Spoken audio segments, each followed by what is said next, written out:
গোসল করার সময় আমাদের শরীরে কতটুকু কাপড় রাখতে হবে? মেয়েদের চুল বাঁধা অবস্থায় মাথা মাসার নিয়ম কি? মেয়েদের নামাজের আগে কি একামত দিতে হবে? স্বামীকে খুশি করার জন্য কপালে টিপ পরা যাবে কিনা? ভাত খাওয়ার সময় কি কথা বলা নিষেধ আছে? মৃত্যুর পর রূহ কি প্রতি বৃহস্পতিবার দুনিয়া আসে? মেয়েরা কি বাসায় টাকনুর উপরে পাজামা পড়তে পারবে কিনা? মৃত্যুসজ্জা রোগীর সহজ মৃত্যু কামনা করার জন্য খতম দুরূদ পড়া যাবে কিনা? কাজা নামাজে একামত লাগে কিনা? নামাজে সিজদারত অবস্থায় দোয়া করা যাবে কিনা? নামাজের ভিতরে কান্না আসলে কি কিছু হবে? মাস্ক পরে নামাজ পড়া যাবে কিনা? মনে কোরআন পড়া যাবে কিনা? ইসলাম চাইতে জানতে চাইছেন স্বামীকে খুশি করার জন্য কপালে টিপ পরা যাবে কিনা? কপালে টিপ পড়লে তার কাছে সুন্দর লাগে, বাসায় আপনি পড়লেন, সেটার জন্য করতে পারবেন, অসুবিধা নেই। সিনথিয়া জানতেছেন মেয়েরা কি বাসায় টাকনুর উপরে পাজামা পড়তে পারবে কিনা? পারবে, যদি পরপুরুষ না থাকে, অন্য কেউ না দেখেন। আসমা ইতি জানতেছেন মেয়েদের চুল বাঁধা অবস্থায় মাথা মাসার নিয়ম কি? চুল বাঁধা অবস্থায় মাথা মাসের নিয়ম বলতে আপনি বাঁধা যদি বলেন যে খোপা করতে হবে, খোপা করা অবস্থায়, তাহলে তার উপর দিয়ে করলেই হবে। দিলাফরুজ প্রশ্ন করেছেন মৃত্যুর পর রূহ কি প্রতি বৃহস্পতিবার দুনিয়া আসে? না, এই ধরনের কথা কোনো হাদিসে প্রমাণিত নয়। সোনার বাংলা আইডি থেকে প্রশ্ন করেছেন মৃত্যুসজ্জা রোগীর সহজ মৃত্যু কামনা করার জন্য খতম দুরূদ পড়া যাবে কিনা? না, সহজ মৃত্যু কামনার জন্য বিশেষ কোনো দুরূদ, দোয়া, খতম এগুলো কোনো হাদিস থেকে প্রমাণিত নয়। তাকে তালকিন দেওয়া এটা হাদিস দ্বারা বর্ণিত, অর্থাৎ আপনি তার মৃত্যু ব্যক্তির পাশে বসে তাকে কালিমা তাইয়্যিবাহ পাঠ করে শোনালেন, এটুকু, তাকে পড়তে বাধ্য করবেন না। কবির এখন জানতে চেয়েছেন কাজা নামাজে একামত লাগে কি না? যদি দলবদ্ধভাবে আপনারা কাজা করে থাকেন তাহলে একামত দিবেন, যেভাবে রাসূল আকরাম সাল্লাল্লাহু আলাইহি ওয়াসাল্লাম জীবনে একবার কাজা হয়েছিল, ফজর নামাজ জামাতের সাথে সবারই কাজা হয়েছিল, তখন তিনি একামত দিয়ে করেছিলেন।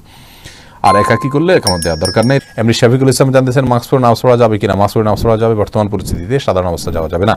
আরিফুল ইসলাম জানতে চেয়েছেন হুজুর নামাজের ভিতরে কান্না আসলে কি কিছু হবে? যদি আল্লাহর ভয়ে কান্না আসে কোনো অসুবিধা নেই। ফজলুল হক জানতে চেয়েছেন নামাজের সিজদারত অবস্থায় দোয়া করা যাবে কি না? সিজদারত অবস্থায় দোয়া করা যাবে, শুধু তা নয়, বরং সিজদারত অবস্থায় দোয়া করার জন্য আমাদেরকে নবী সাল্লাল্লাহু আলাইহি ওয়াসাল্লাম নির্দেশ করেছেন, এবং সিজদারত অবস্থায় দোয়ার জন্য এটা মুখ্যম সময়। নবী সাল্লাল্লাহু আলাইহি ওয়াসাল্লাম বলেছেন আকরাবু মা ইয়াকুনুল আবদু মির রাব্বিহি ওয়া সাজিদ, বান্দা সবচেয়ে আল্লাহর নিকটবর্তী চলে যায় যখন সেই সিজদায় যায়। ফা আকসিরু আদ-দুআ, অতএব তোমরা এই সিজদায় গিয়ে বেশি বেশি দোয়া করো। এটা নবী আলাইহিস সালাতু ওয়াস সালামের নির্দেশনা, যার কারণে এটা আমরা বেশি বেশি আল্লাহর কাছে দোয়া করতে পারি, এবং দোয়া করাটাই হবে ভালো এবং বেটার। মিম আখতার জানতেছেন মনে মনে কোরআন পড়া যাবে কিনা? মনে মনে কোরআন পড়া হয় না, কোরআন পড়লে মুখ উচ্চারণ করতে হবে, ঠোঁট নড়তে হবে। মনে মনে আপনি করলে সেটা চিন্তা করতে পারেন, ওটা তেলাওয়াত হবে না। ঈশিতা ইসলাম সাথী জানতে চেয়েছেন গোসল করার সময় আমাদের শরীরে কতটুকু কাপড় রাখতে হবে? আপনি যদি সম্পূর্ণ কাপড় মুক্ত অবস্থায়ও গোসল করেন এবং কেউ না দেখে, হয়ে যাবে নামাজ, গোসল শুধু স্বামী স্ত্রী একা থাকলে হতে পারে।